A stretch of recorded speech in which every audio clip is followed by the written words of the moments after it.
Hello, good morning friends. आज का lecture पिछले लेक्चर में हम लोगों ने प्रिंसिपल ऑफ इनहेरिटेंस में जीन इंटरेक्शंस के बारे में पढ़ा था, जिसमें हम लोगों ने कोडोमिनेंस, इनकम्प्लीट डोमिनेंस, एपिस्टेसिस और उससे रिलेटेड कुछ टॉपिक्स हम लोगों ने क्लियर किए थे। अब हम लोग बात करेंगे आगे के टर्म की, that is chromosomal theory of inheritance.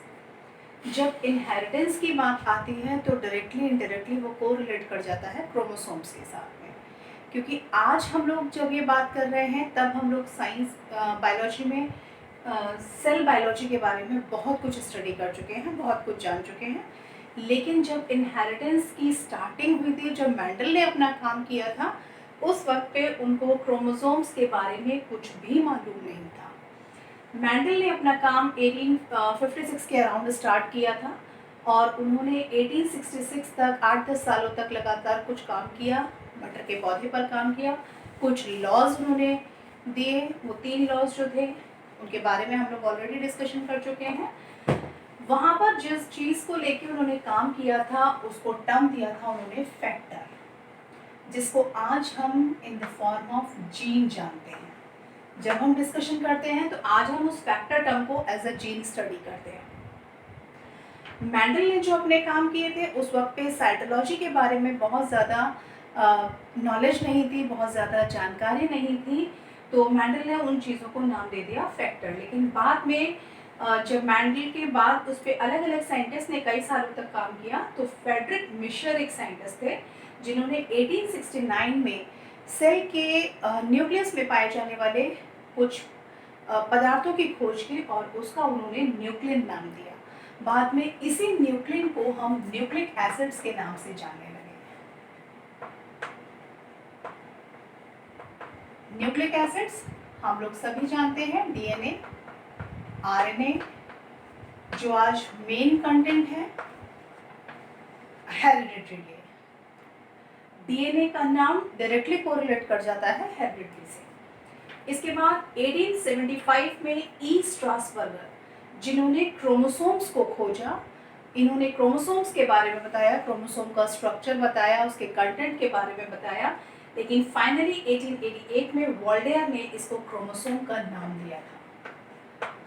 1902 में 2 डिफरेंट साइंटिस्ट थे, एक थे सटन और दूसरे बोवेरी। इन्होंने अलग अलग जगहों पे इंडिपेंडेंटली काम किया और जो इनका काम था वो तकरीबन सिमिलर निकला और इनका जो काम था उसके बेसिस पर एक थ्योरी प्रपोज की, जिसको क्रोमोसोमल थ्योरी ऑफ इनहेरिटेंस के नाम से जाना गया। ये chromosomal theory of inheritance directly relate कर रही थी मेंडेलियन फैक्टर से। जो मेंडल ने लॉज प्रपोज किए थे उनसे कोरिलेट कर रही थी और उन दोनों प्रिंसिपल्स को, मेंडेलियन प्रिंसिपल्स को मिलाकर और क्रोमोसोम्स की थ्योरी को मिलाकर के, दोनों चीज़ों को मिला के इन्होंने इनहेरिटेंस से रिलेटेड एक थ्योरी प्रपोज की, जिस थ्योरी का नाम दिया क्रोमोसोमल थ्योरी ऑफ इनहेरिटेंस। अब ये in fact chromosomal theory of inheritance क्या थी, इसका डिस्क्रिप्शन हम लोग पढ़ते हैं, इससे रिलेटेड कुछ पॉइंट्स। सबसे पहली चीज़, hereditary characters must be with sperms and egg, means जितने भी हेरिडिटरी कैरेक्टर्स होते हैं ये गैमेट्स के फॉर्म में स्पर्म्स या एग्स के अंदर आते हैं और ये स्पर्म्स और एग ही एक जनरेशन से दूसरे जनरेशन के बीच में हेरिडिटरी के ब्रिज की तरह काम करते हैं। मीन्स एक जनरेशन से दूसरी जनरेशन में जो भी कैरेक्टर्स ट्रांसफर होते हैं वो by the means of sperms and eggs. क्यों? क्योंकि स्पर्म्स जो होते हैं ये मेल गैमेट्स कहलाते हैं और एग्स जो होते हैं ये फीमेल गैमेट्स कहलाते हैं। न्यूक्लियर मटेरियल या हेरिडिटरी फैक्टर्स होते हैं। जब हम सेल की बात करते हैं तो सेल के अंदर हमको मालूम होता है कि ऑलरेडी हम लोग 11th में पढ़ चुके हैं कि हर एक सेल के अंदर सेंटर में न्यूक्लियस प्रेजेंट होता है। ये न्यूक्लियस जेनेटिक मटेरियल से भरा हुआ होता है, जिसमें क्रोमैटिन मटेरियल पाया जाता है, जेनेटिक मटेरियल पाया जाता है और ये इसको हम न्यूक्लियर मटेरियल भी कहते हैं।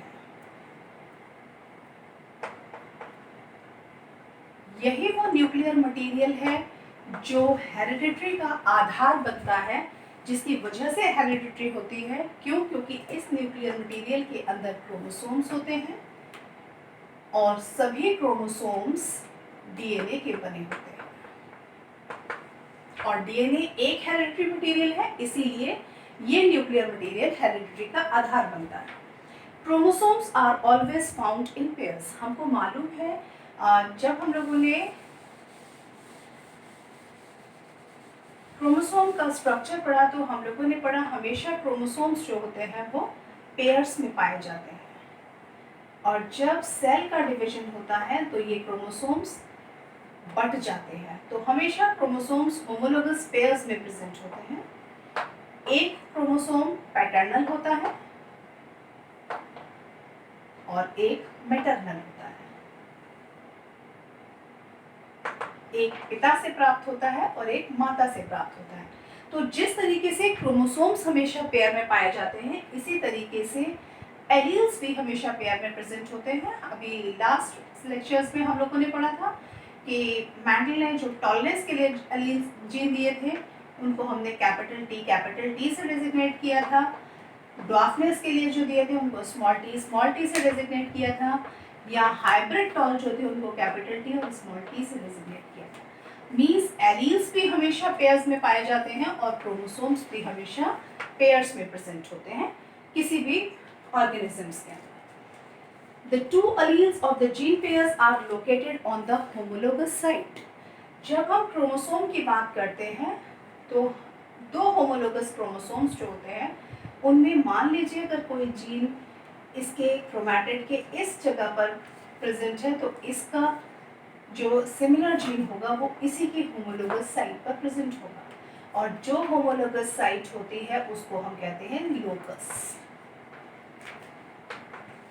मींस जो भी दो अलील्स होते हैं ये हमेशा होमोलोगस क्रोमोसोम में होमोलोगस साइट्स पर ही प्रेजेंट होते हैं, और ये जो होमोलोगस साइट्स होती हैं ये लोकस कहलाती हैं। Sperms and eggs have haploid sets of chromosomes.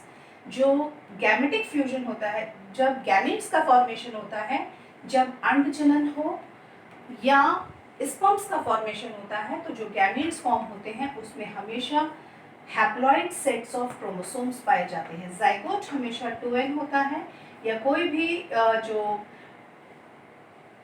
Vegetative cell होता है वो डिप्लॉइड होता है, और जब उसमें मियोसिस होती है तो उसके बाद हमेशा हैप्लॉइड नंबर ऑफ क्रोमोसोम्स पाए जाते हैं। मींस जो गैमीट्स होते हैं वो हैप्लॉइड होते हैं, चाहे वो स्पर्म हो और चाहे वो एग हो।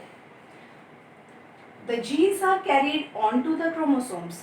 क्रोमोसोम्स या जीन्स जो होते हैं वो हमेशा क्रोमोसोम्स पर पाए जाते हैं। जब हम लोग क्रोमोसोम के स्ट्रक्चर का ब्रीफ कंप्लीट डिटेल्ड स्ट्रक्चर पढ़ते हैं तो हम इस पे पढ़ते हैं कि इसके अंदर कुछ बीड लाइक स्ट्रक्चर्स प्रेजेंट होते हैं, दो आर नोन एज क्रोमोमियर्स, और ये सब क्रोमोमियर्स ही जीन्स कहलाते हैं। और ये हमेशा एक स्ट्रेट लाइन में प्रेजेंट होते हैं।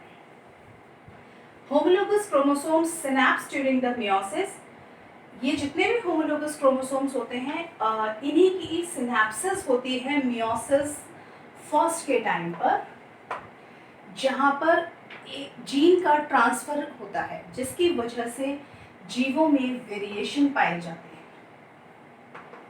विभिन्नताएं पाई जाती हैं, और इसी की वजह से एक ही माता पिता की संतान होने के बावजूद भी हर एक प्रोजेनी अपने भाई बहन से या अपने पेरेंट्स से पूरी तरह सिमिलर ना होकर कुछ पार्ट्स में डिफरेंट होती है, जिसको हम वेरिएशन कहते हैं। किसकी वजह से? जब दो होमोलोगस क्रोमोसोम्स होते हैं तो इनमें जीन का एक्सचेंज होता है, और ये जीन का जो एक्सचेंज होता है इस प्रोसेस को हम सिनैप्स कहते हैं। यही सिनैप्सिस की वजह से segregated law of segregation and law of independent assortment भी प्रूव किए थे, और यही बेसिस था इस थ्योरी का जिसको हमने नाम दिया क्रोमोसोमल थ्योरी ऑफ इनहेरिटेंस।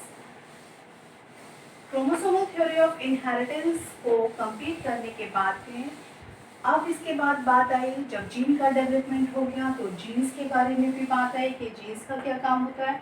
तो हर एक क्रोमोसोम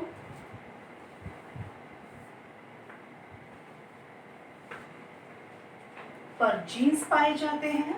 उसके बाद जीन थ्योरी प्रपोज हुई, वन जीन वन एंजाइम, और हर एक जीन जो काम करता है वो एंजाइम की वजह से काम करता है। तो एक थ्योरी बीडल एंड टॉटम ने प्रपोज की थी,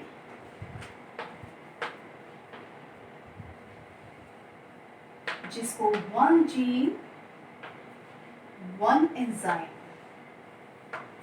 किसी एक खास एंजाइम की वजह से ही कोई एक खास जीन एक्टिव होता है, that is known as one gene one enzyme theory. अब हम लोग बात करेंगे सेक्स डिटर्मिनेशन की। अब हम लोग बात करते हैं सेक्स डिटर्मिनेशन।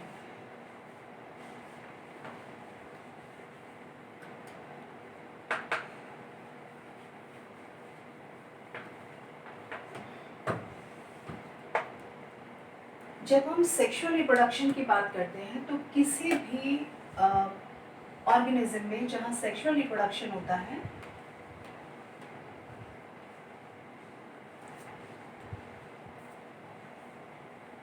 वहाँ दो तरीके के ऑर्गेनिजम्स हो सकते हैं, दो तरीके के इंडिविजुअल्स हो सकते हैं। हम उनको यूनिसेक्सुअल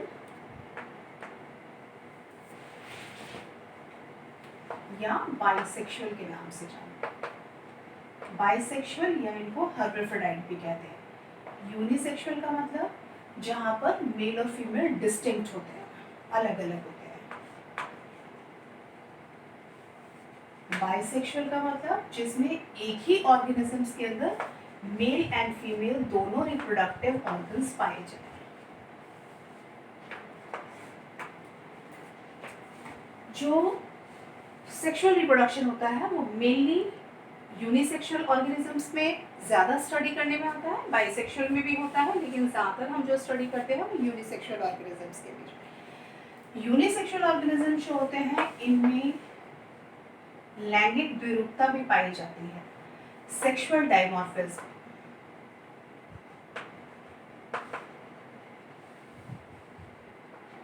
लैंगिक द्विरूपता या फिर सेक्सुअल डायमॉर्फिज्म। सेक्सुअल डायमॉर्फिज्म का मतलब होता है जो मेल और फीमेल होते हैं इनको इनके मॉर्फोलॉजिकल कैरेक्टर के बेसिस पे आसानी से पहचाना जा सकता है। Distinct morphological characters.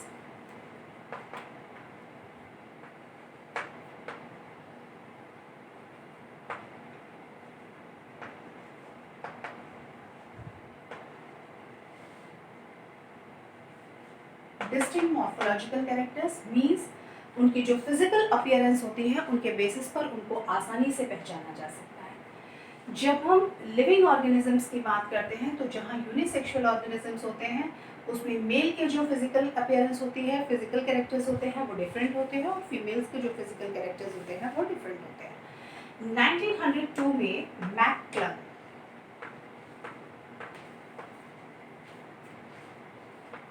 एक बायोलॉजिस्ट जिन्होंने एक थ्योरी प्रपोज की जिसको नाम दिया उन्होंने chromosomal theory of sex determination.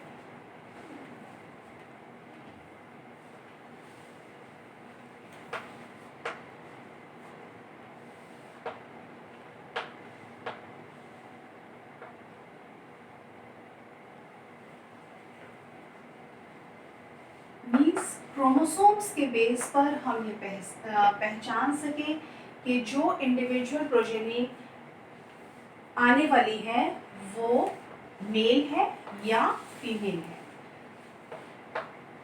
Means उनके क्या फिजियोलॉजिकल कैरेक्टर्स हैं, क्या मॉर्फोलॉजिकल कैरेक्टर्स हैं जिसके बेसिस पर हम उनको डिफरेंशिएट कर सकें। तो इसके लिए उन्होंने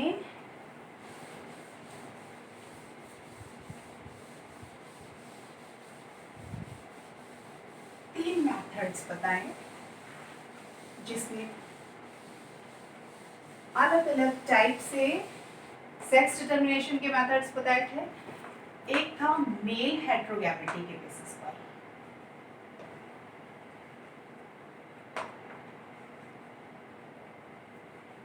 मेल हेट्रोगैमेटी का मतलब इसको हम कह सकते हैं XX and XY method. XX and XY method. XX and XY method का मतलब पहले हम बात कर लेते हैं इन जनरल, जो क्रोमोसोमल थ्योरी ऑफ इनहेरिटेंस या sorry chromosomal theory of sex determination जब उन्होंने दी थी, उसके अकॉर्डिंग जितने भी लिविंग ऑर्गेनिजम्स होते हैं उनमें जो सोमैटिक सेल्स होते हैं वो हमेशा डिप्लॉइड होते हैं। डिप्लॉइड होने का मतलब 2 सेट ऑफ क्रोमोसोम्स पाए जाते हैं और जिसमें कि जो क्रोमोसोम्स होते हैं वो 2 तरीके के प्रेजेंट होते हैं। एक वो जो सोमैटिक कैरेक्टर्स को डिफाइन करते हैं जिनको हम ऑटोसोम्स कहते हैं,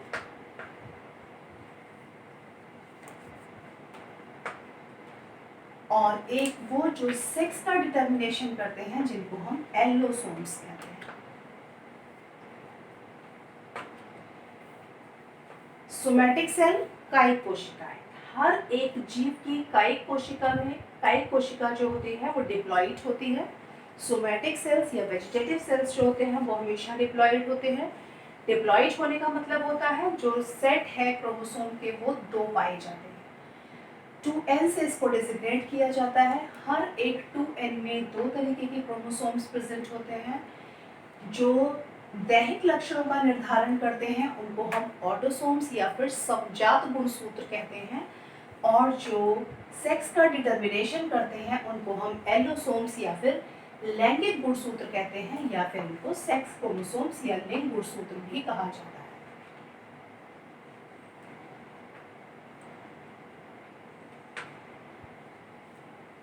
किसी भी ऑर्गेनिज्म में जो नंबर ऑफ ऑटोसोम्स होते हैं उनको हम ए से डिजिग्नेट कर देते हैं, और जो लास्ट का एक पेयर ऑफ क्रोमोसोम होता है उसको हम सेक्स क्रोमोसोम कहते हैं।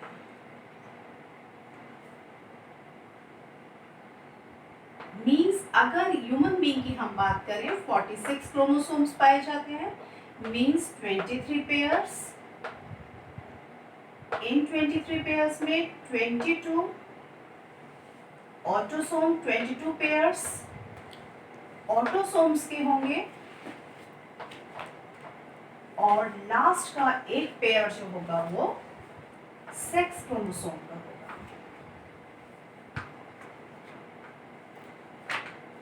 ह्यूमन बीइंग में हम इसको XX या XY से डेजिग्नेट करते हैं। मींस जो गैमीट्स होते हैं उनमें जो गैमीट्स बनते हैं उनमें हमेशा हैप्लॉइड नंबर ऑफ क्रोमोसोम्स पाए जाते हैं, और जो सोमैटिक सेल्स होते हैं उनमें हमेशा डिप्लॉइड नंबर ऑफ क्रोमोसोम्स पाए जाते हैं। और हर एक क्रोमोसोम हर एक सेट में 2 तरीके के क्रोमोसोम्स प्रेजेंट होते हैं, ऑटोसोम्स एंड एलोसोम्स।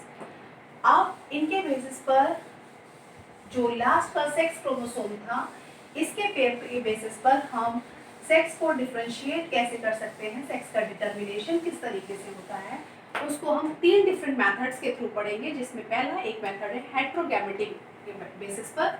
हेट्रोगैमेटी के बेसिस पर हम इसको कह सकते हैं XX and XY method. XX and XY method of sex determination. कैसे?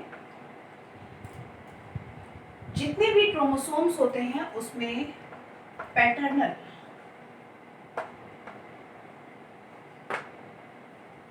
गैमीट जो होते हैं वो 2 तरीके के बनते हैं। अगर मेल है तो मेल्स में X and Y chromosome present होते हैं, और अगर फीमेल है तो उनमें XX क्रोमोसोम होते हैं। मीन्स मेल हेट्रोगैमेटिक होते हैं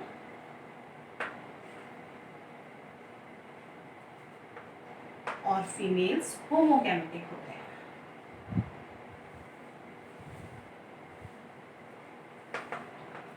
ऑटोसोम्स सेम रहे, लेकिन सेक्स क्रोमोसोम मेल में जो पेयर होता है सेक्स क्रोमोसोम का उनमें से एक X क्रोमोसोम होता है और दूसरा Y क्रोमोसोम होता है। मींस दोनों क्रोमोसोम्स डिफरेंट होते हैं, और इसको हम कहते हैं हेट्रोगैमेटिक। फीमेल जितनी भी होती है उनमें लास्ट का जो पेयर होता है वो सिमिलर होता है, एक जैसा होता है, इसलिए हम इनको कहते हैं, इनको डेजिग्नेट करते हैं XX, और इसलिए इनको कहते हैं होमोगैमेटिक। होमो मींस सिमिलर। अब जब मेल और फीमेल का ब्रीडिंग हुआ तो जो गैमीट्स बने, मेल्स में जो गैमीट्स बने, ऑटोसोम, पहले autosome 2 autosome plus XY, female को हमने डिजिग्नेट किया 2 ऑटोसोम पेयर प्लस XX। जब गैमीट्स बने autosome plus X, autosome plus Y, female में जो गैमीट्स बने autosome plus X, autosome plus X। Cross breeding हुआ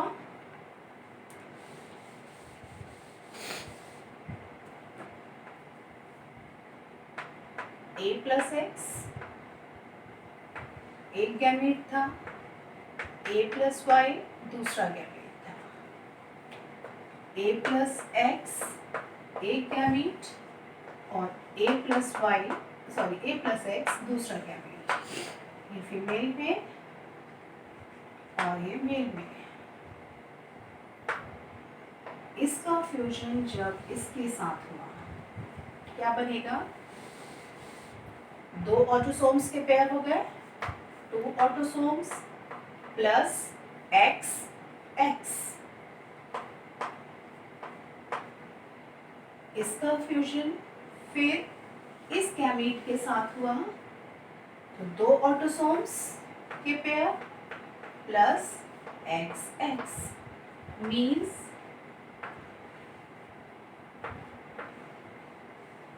ये दोनों ही प्रोजेनिस फीमेल है।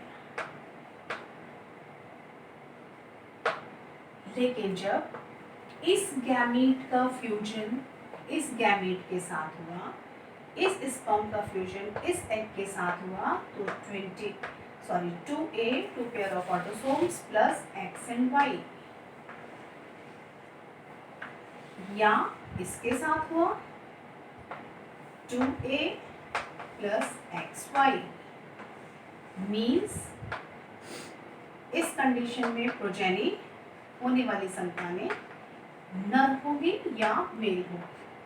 मीन्स 50-50% प्रोबेबिलिटी, 50% प्रोबेबिलिटी है मेल चाइल्ड की और 50% प्रोबेबिलिटी है फीमेल चाइल्ड की।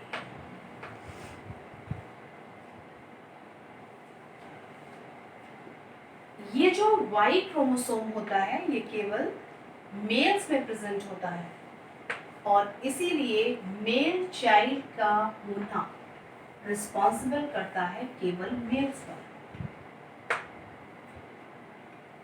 फीमेल में केवल X क्रोमोसोम्स प्रेजेंट होते हैं, इसलिए फीमेल रिस्पॉन्सिबल हो सकती है सिर्फ फीमेल चाइल्ड के लिए। लेकिन Y क्रोमोसोम क्योंकि मेल में ही प्रेजेंट होता है, इसलिए मेल चाइल्ड के लिए जो भी रिस्पॉन्सिबल है वो सिर्फ मेल पर्सन है। अब इस तरीके का जो सेक्स डिटर्मिनेशन का मेथड होता है वो उसका सबसे कॉमन एग्जाम्पल है ह्यूमन बीइंग। तो अब हम पढ़ते हैं ह्यूमन बीइंग्स में सेक्स डिटर्मिनेशन के बारे में। इसको भी हम XX और XY मेथड से डिजिग्नेट करते हैं। मनुष्य में लिंग निर्धारण parent 1, parent 2, male female. Male है तो ह्यूमन बीइंग्स में हमको मालूम है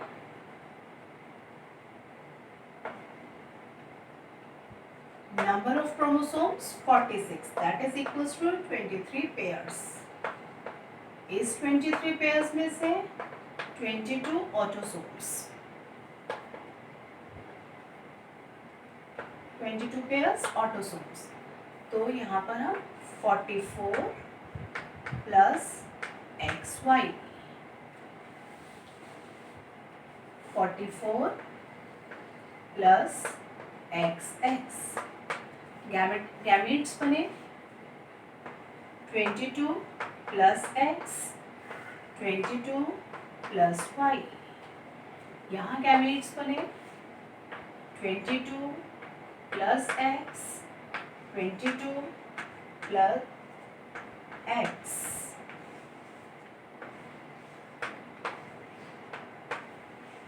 इसको हम पुनेट स्क्वायर की तरह भी क्रॉस करा करके रिजल्ट पता कर सकते हैं।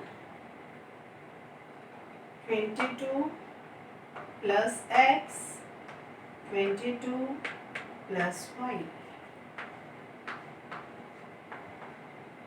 22 प्लस x 22 प्लस x। ये मेल गैमीट्स, ये फीमेल गैमीट्स। क्रॉसिंग कराया 44 plus XX 44 plus XY 44 plus XX and 44 plus XY means 50% probability male child की, that is son, and 50% probability female child की, that is daughter।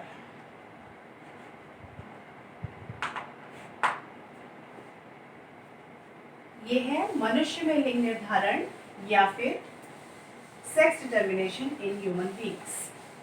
अब हम लोग बात करते हैं फीमेल हेट्रोगैमेटी की।